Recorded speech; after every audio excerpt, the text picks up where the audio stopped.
எல்லாருக்கும் வணக்கங்க. இந்த பதிவில் நம்ம பார்க்கக்கூடியது கும்பராசியில் பிறந்தவங்களுக்கு சனி பெயர்ச்சி ஆன காலகட்டத்தில் எந்த மாதிரியான மாற்றங்கள் ஏற்பட போகுதுன்றது பற்றி தானுங்க முழுமையாக இந்த பதிவில் நம்ம பார்க்க போகிறோம். கும்பராசியாதிபதி தான் சனி பகவான். கும்பராசிக்கு 2வது பாவகத்தில், அதாவது பாதச்சனின்னு சொல்லுவாங்க.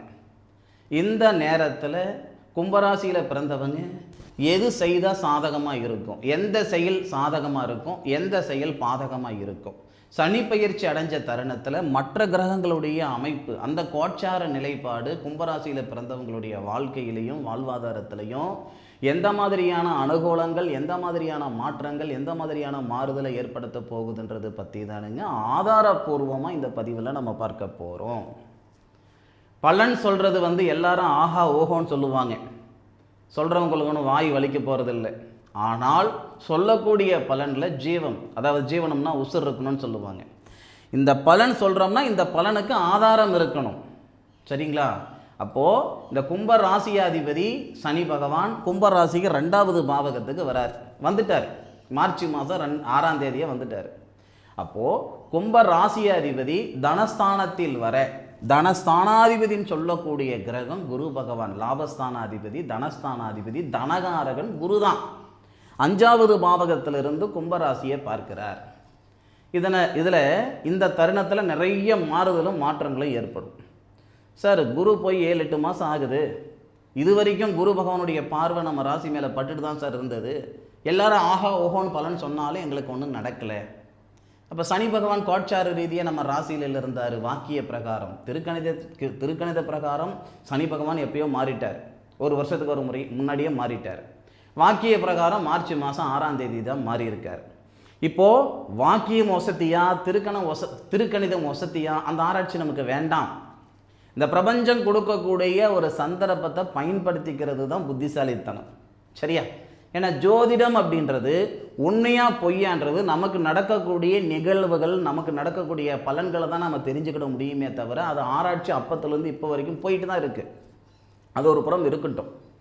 ஏன்னா சந்தர்ப்பத்தை பயன்படுத்திக்கிறது தவிர வேற மாதிரி ஆராய்ச்சி பண்ணிக்கிட்டு இருந்தோம்னா நம்மளுடைய காலம் வீணாய் போயிடும். சரிங்களா?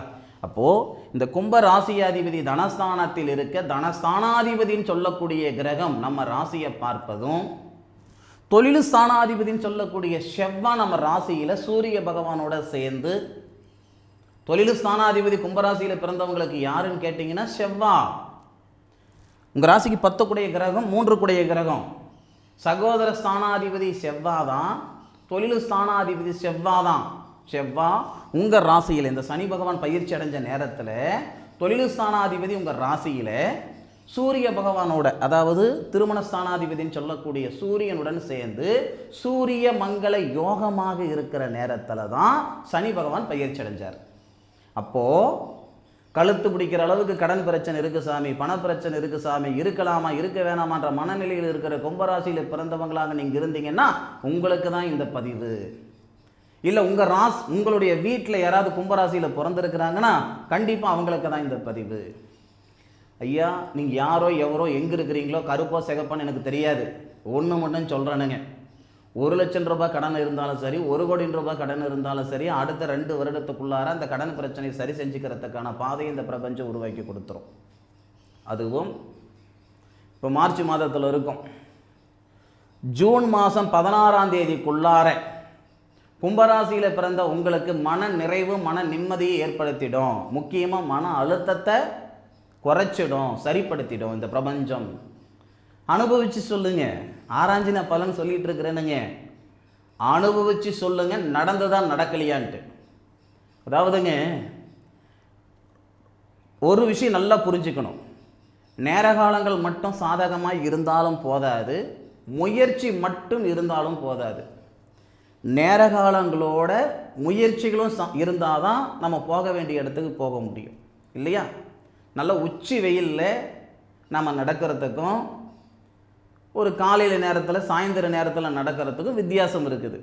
ஒரு 10 கிலோமீட்டர் பயணிக்கணும், வண்டி வாகனம் கிடையாது, நடந்து தான் போகணும், காலில் செருப்பு கூட கிடையாது. அப்போ நல்ல உச்சி வெயிலில் நடந்தோம்னா 1/2 கிலோமீட்டர் போகிறதுக்குள்ளார போதும் ஆகி போயிடும். அதுவே சாயந்தர நேரத்தில் ஒரு 5 மணிக்கு மேலே நாம் அந்த 10 கிலோமீட்டர் பயணிக்கிறோம்னா 1/2 கிலோமீட்டர் நடந்த நேரத்தில் 5 கிலோமீட்டர் நடந்துருவோம் இல்லையா? அப்போது சந்தர்ப்பமும் சூழ்நிலையும் ஒருத்தனுக்கு சாதகமாக இருந்தால் நிச்சயமாக சாதிச்சிருவோம். இன்றைக்கி சாதித்தவங்க, வளர்ந்தவங்க, வாழ்ந்தவங்க, 1000 பேருக்கு வேலை கொடுத்துட்ருக்கிற நிறுவனத்தார் எல்லாருக்குமே இந்த பிரபஞ்சம் ஒரு சந்தர்ப்பம் கொடுத்துருக்கும் இல்லையா? அந்த சந்தர்ப்பத்தை பயன்படுத்திக்கிட்டதுனால தான் அவங்க மேலுக்கு இருக்காங்க. அந்த மாதிரியான சந்தர்ப்பம் கும்பராசியில் பிறந்தவங்களுக்கு இந்த பிரபஞ்சம் இந்த நேரத்தில் ஏற்படுத்தி கொடுக்குது. அது பயன்படுத்திக்கிறதும் பயன்படுத்திக்காததும் உங்களுடைய சொந்த சௌகரியம். யாரையும் உங்களை கையை பிடிச்சி கூட்டிகிட்டு போக மாட்டாங்க. இதுதான் பாதன்ட்டு ஏதாவது ஒரு விதத்தில் இந்த பிரபஞ்சம் உணர்த்தும், அவ்வளோதான். 1/2 மணி நேரத்துக்கு முன்னாடி என் வீடியோவை நீங்கள் பார்க்கல, இப்போ இந்த வீடியோவை பார்க்குறீங்க. இந்த வீடியோவில் இந்த விஷயம் நான் சொல்ல போகிறேன்றது உங்களுக்கும் தெரியாது. அப்போது ஏதோ ஒரு விதத்தில் கடவுள் அதான் என்ன சொல்லுவாங்க அப்படின்னா மனஸ்வரூபம்னு சொல்லுவாங்க. ஏதோ ஒரு வகையில் நமக்கு ஒரு ஒரு ஒரு ஒரு பாதை உருவாக்கி கொடுக்கறது தான் இந்த பிரபஞ்சத்துடைய செயல். பயன்படுத்திக்கிறதும் பயன்படுத்திக்காமல் போகிறதும் நம்ம சொந்த சௌகரியம். ஒரு வார்த்தையில் சொல்லணும்னா கும்பராசியில் பிறந்தவங்க சாதிக்கிறதுக்கு உண்டான நேரம், அவ்வளோதான். இந்த நேரத்தில் இந்த செவ்வாய் சூரியனுடன் சேர்ந்து இருக்கிறதுனால சூரிய மங்கள யோகம்னு சொன்னேன். சுய தொழில் செய்கிறவங்களுக்கு இது பிரமாதமான நேரம். சுய தொழில் செய்ய போகிறவங்களுக்கும் இது பிரமாதமான நேரம். நல்லா புரிஞ்சுக்கோங்க. ஏற்கனவே நான் ஒரு தொழில் செய்துட்ருக்கிறேனுங்க, அது பூர்வீக தொழில் இல்லை, நானாக ஒரு உருவாக்கிய தொழில் அப்படின்னாலும் அந்த தொழிலே நீங்கள் மேலுக்கு வரலாம். இல்லை சாமி புதுசாக நான் தொடங்க போகிறேனுங்க, அந்த தொழிலை பற்றி உங்களுக்கு தெரிஞ்சால் செய்யுங்க. தெரியாத தொழில் செய்கிறதும் தப்பு, தெரிஞ்ச வேலையை விடுறதும் தப்புன்னு சொல்லுவாங்க. அதனால் உங்களுக்கு ஒரு வேலை பரிச்சயமாக இருந்தால் அந்த வேலையை இந்த நேரத்தில் எடுத்து செய்யுங்க. சாமி சத்தியமாக சொல்கிறேன், நல்லா இருப்பீங்க. இந்த நேரத்தில் நீங்கள் எடுக்கக்கூடிய முடிவு, முயற்சி எதிர்காலத்தில் மிகப்பெரிய வாழ்க்கையும் வாழ்வாதாரத்தை இந்த பிரபஞ்சம் உருவாக்கி கொடுத்துரும். உங்கள் வம்சத்தில் யாரும் வாழாத வாழ்க்கை வாழறதுக்கான சந்தர்ப்பத்தை இந்த நேரத்தில் இந்த பிரபஞ்சம் உருவாக்கி கொடுக்குது. செவ்வாய் சூரியன் இணைவு, சூரிய மங்கள யோகம் உங்கள் ராசிக்கு 7வது பாவகத்தை பார்க்கிறாரு. ஒரு 2 வருட காலத்தில் ஒரு சில கும்பராசியில் பிறந்தவங்களுக்கு மன வாழ்க்கையில் பலவிதமான சங்கடங்கள் ஏற்படுத்தி இருக்கும். ஏன்னா அந்த திருமண ஸ்தானத்தை நம்ம ராசிநாதன் ஜென்மத்தில் இருந்து ஜென்மச்சனியாக இருந்து திருமண ஸ்தானத்தை பார்த்தார். கைப்பட்டா குத்தம் கால்பட்டா குத்தம் சொல்லுவோம் இல்லையா, அந்த மாதிரி கணவன் மனைவிக்குள்ளார ஒரு சில சங்கடங்கள் ஏற்படுத்தியிருக்கும். மாற்று கருத்து இல்லை. ஆக்கும்போது இருக்கிற நிம்மதி சாப்பிடும்போது இல்லை சாமி, சாப்பிடும்போது இருந்த நிம்மதி தூங்கும்போது இல்லை சாமி. நிறைய பேர் அனுபவிச்சிருக்கிறீங்க. ஏன்னா இந்த 2 வருடத்தில் கும்பராசியில் பிறந்தவங்களுக்கு கணவன் மனைவிகளுக்குள்ள சரி, தொழில் ரீதியாகவும் சரி, இல்லை நீங்கள் ஆணாக இருந்தாலும் சரி பெண்ணாக இருந்தாலும் சரி, இந்த பிரபஞ்சம் மிகப்பெரிய ஒரு அனுபவம் கொடுத்துருக்கு.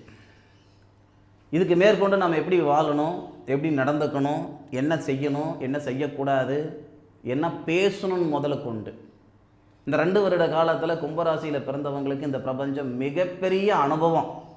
அந்த அனுபவம் போதும் உங்களுடைய வாழ்வாதாரத்தை மாற்றுறதுக்கு, வாழ்க்கையில் ஒரு நிறைவை ஏற்படுத்துறதுக்கு. சூரிய மங்கள யோகம் உங்கள் ராசிக்கு 7வது பாவகத்தை பார்க்கறதுனால கணவன் மனைவிக்குள்ளார இருக்கக்கூடிய கருத்து வேறுபாடுகள் சரியாகும். நிரந்தரமாக பிரிஞ்ச தம்பதிகளுக்கு நிரந்தரமாக பிரிஞ்சிட்டாங்க, விவாகரத்து மறுமணம் நடக்கிறதுக்கான வாய்ப்பை கொடுத்துரும்.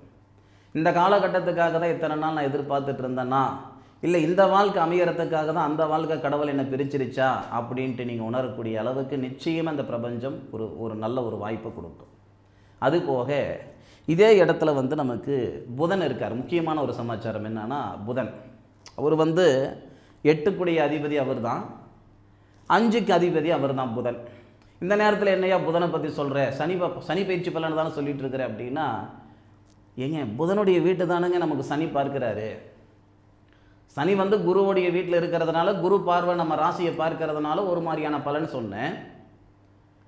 அதுபோக நம்ம ராசிக்கு 4வது பாவகத்தை பார்க்கிறார் சனி. வாகனம் வாங்குவீங்கன்னு சொன்னால் நம்புவீங்களா? இல்லை வீடோ அல்லது இடமோ வாங்குவீங்கன்னு சொன்னால் நம்புவீங்களா? நிச்சயமாக வாங்குவீங்க. நான் சொல்கிறது இந்த காதில் வாங்கி இந்த காதில் விட்டுட்டு கூட நீங்கள் போங்க, அதை பற்றி நான் கவலையே பட மாட்டேன். ஆனால் நீங்கள் எப்போ உணர்வீங்கன்னா, ஒரு செயல் செய்யும் பொழுது தான் உணர்வீங்க. அப்பயே அந்த தம்பி சொன்னார், எப்போவுமே ஏட்டு சுரக்கா கூட்டுக்கு உதவாது. நம்ம படித்த படிப்பு அப்படியே நம்ம வாழ்க்கையில் நம்ம அப்ளை பண்ண முடியாது, வாஸ்தவம் தான். ஆனால் வார்த்தைகளுக்குள்ள இருக்கக்கூடிய ஒரு வார்த்தைக்கு இருக்கக்கூடிய ஒரு வலிமை, பவர், ஆற்றல் வேறு எதுக்கும் கிடையாது. என்னுடைய வார்த்தைகள் உங்களுக்கு பலனாக வரும் பொழுது தான் இந்த பதிவுடைய அருமை அன்னைக்கு தெரியும், உங்களுக்கு தெரியும். கும்பராசியில் பிறந்தவங்களுக்கு வாகன யோகமும் அதே மாதிரி மண்மனை யோகமும் நிச்சயமாக ஏற்படுத்தும். அதில் மாற்று கருத்து கிடையாது. அதுக்கு ஆதாரம் சொல்கிறேன். 4வது பாவகத்துக்கு அதிபதி, வாகனத்துக்கு அதிபதி, மண்மனைக்கு அதிபதி சுக்கிரன் தனஸ்தானத்தில் இருக்க, குடும்பஸ்தானத்தில் இருக்க, குடும்பஸ்தானாதிபதி நம்ம ராசியை பார்க்க, நம்ம ராசியில் இருக்கக்கூடிய செவ்வாய் அவர் தான் பூமிக்கு அதிபதி, உங்கள் ராசிக்கு 4வது பாவகத்தை பார்க்கிறார். இந்த 4வது பாவகத்துக்கு அதிபதி சுக்கிரன் குருவுடைய வீட்டில் குருவுடைய சாரத்தில் இருக்கார், சனியோட சேர்ந்து இருக்கார். எல்லாமே நமக்கு சாதகமாக இருக்கு. சரியா? அப்போது இந்த ஒரு நேர காலங்கள் அப்படின்றது இந்த 2 விஷயமும் ஏற்படுத்தும். இது இல்லாமல் புத்திரஸ்தானாதிபதினு சொல்லக்கூடிய புதன் நம்ம ராசியில் இருக்கார். புதன் தானே புத்திரஸ்தானாதிபதி, நம்ம ராசியில் இருக்கார். புத்திரஸ்தானத்தில் புத்திரகாரகன் சொல்லக்கூடிய ஒரு கிரகம் புத்திரஸ்தானாதிபதினு சொல்லக்கூடிய புதனை பார்க்கிறார். அப்போது குழந்தை பாக்கியத்துக்கு அதிபதினு சொல்லக்கூடிய புதன், திருமணஸ்தானத்துக்கு அதிபதினு சொல்லக்கூடிய சூரியன் ஒரே பாவகத்தில் புதன் ஆதித்ய யோகம். அப்போ குரு பார்வை. இந்த நேரத்தில் திருமணத்தில் இருக்கிற தடைகள் நீங்கிறதும், திருமணமாகி நிரந்தர விவாகரத்தானவங்களுக்கு மறுமணம் உருவாக்கி கொடுக்கறதும், அதுபோக அந்த புத்திர பாக்கியத்தில் இருக்கிற சங்கடங்கள் சரிப்படுத்துறதுக்கான ஒரு வாய்ப்புகளாக இந்த தருணத்தில் 100% இந்த பிரபஞ்சம் ஏற்படுத்தும். மாற்று கருத்து இல்லை. மடியில் கனம் இருந்தால் தான் வழியில் பயம்.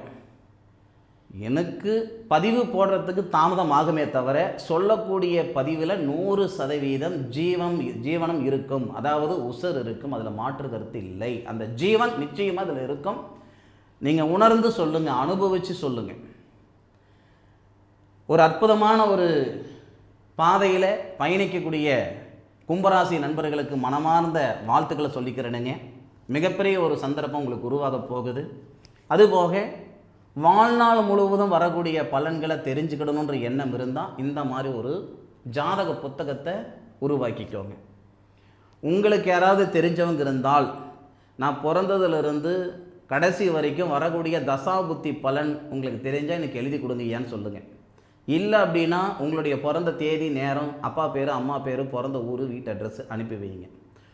ஒரு மாதம் அல்லது 1.5 மாதத்தில் இந்த மாதிரி ஒரு சாதக புத்தகத்தை எழுதி கொடுக்குறேனுங்க. இது 2 மாதம் வரைக்கும் தான் இது வாய்ப்பு. ஜனவரி மாதம் 31 வரைக்கும் இதை நான் சொல்லியிருந்தேனுங்க. அதன் பிறகு நிறைய எனக்கு ஜாதகம் பார்க்குறதுக்கு ஒரு நாளைக்கு 10 ஃபோன் வருதுன்னா இந்த ஜாதகம் எழுதி கொடுங்கன்னு சொல்கிறதுக்கு 20 ஃபோன் வருது. அதனால் ஒரு முடிவு பண்ணி ஒரு 2 மாத காலத்துக்கு இந்த ஒரு செயல் செய்து கொடுக்குறதா முடிவு பண்ணியிருக்கிறேனுங்க.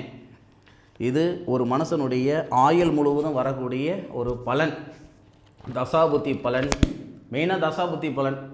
2வது அதை விட அட்வான்ஸாக என்ன செய்திருக்கிறேன்னா, இது ஒரு ஜாதக கட்டம்னா இது தானே. அப்போது ரிஷப லக்னம்னா அந்த ரிஷப லக்னத்துக்கு என்ன பலன், அதே மாதிரி கடக ராசினா கடக ராசிக்கு என்ன பலன், லக்னத்துக்கு 2ல் என்ன கிரகம் இருக்குது, 3ல் என்ன கிரகம் இருக்குது, 5ல் என்ன கிரகம் இருக்குது, 5வது இடத்துல இந்த கிரகம் இருந்தால் என்ன பலன், 10வது இடத்துல இந்த கிரகம் இருந்தால் என்ன பலன். அப்போது 9 கிரகங்களுக்கு உண்டான பலனும் எழுதி கொடுக்குறேன். இந்த சனி பயிற்சி, குரு பயிற்சி, ராகு கேது பயிற்சி, இந்த மாதிரி பயிற்சி காலகட்டத்தில் எந்த மாதிரியான பலன் இருக்குன்றதும் எழுதி கொடுக்குறேன். ஒவ்வொரு வருஷத்துக்கு உண்டான பலன் 2026வது வருஷத்தில் இருக்கும். இந்த ஜாதகத்தில் ஒரு உதாரணத்துக்கு இது எந்த அளவுக்கு உங்களுக்கு தெரியுதுன்றது எனக்கு தெரியல. இது பார்த்தீங்கன்னா 2037வது வருஷத்தில் என்ன பலன். அப்போ அவங்களுக்கு என்ன வயசு, 23 வயசு. 23 வயசு 2037வது வருஷத்தில் என்ன பலன். அடுத்தது 26வது வருஷம் 2040, 2040, அதாவது 40, அப்போ 26 வயசில் அப்போ என்ன பலன். அன்னைக்கு என்ன தசை வரும், குரு தசையில் குரு புத்தி நடந்துக்கிட்டு இருக்குது. அடுத்தது குரு தசையில் குரு புத்தி முடிஞ்சதுக்கப்புறம் குரு தசையில் சனி புத்தி வரணும் இல்லையா. அப்போ எது வரைக்கும் வரும், 2040லிருந்து 2043 வரை. அப்போது 26 வயசுலேருந்து 29 வயசு வரைக்கும் குரு தசையில் சனி புத்தி நடக்குது. அப்போ என்ன மாதிரி பலன். இந்த மாதிரி ரொம்ப டீட்டெயிலாக ஒரு அற்புதமான ஒரு பொக்கிஷத்தை உருவாக்கி கொடுக்குறேனுங்க. ஆனால் 2 மாதத்துக்கு தான் இந்த வேலை என்னால் செய்ய முடியும். தேவைப்படுறவங்க பயன்படுத்திக்கோங்க. இந்த பதிவு கும்பராசியில் பிறந்தவங்களுக்கு மனநிறைவு கொடுக்கும், மாற்றத்தை கொடுக்கும்ன்றதில் மாற்றுகிறது கிடையாது. மீண்டும் அடுத்த ஒரு அற்புதமான தருணத்தில் கும்பராசியில் பிறந்த உங்களை சந்திக்கும் வரை உங்களிடமிருந்து விடைபெறுவது உங்கள் வீட்டு ஜோதிட நண்பனான மா காளிதாஸ் மணிகண்டன். திருச்சிற்றம்பலம். வாழ்க வையகம், வாழ்க வளமுடன்.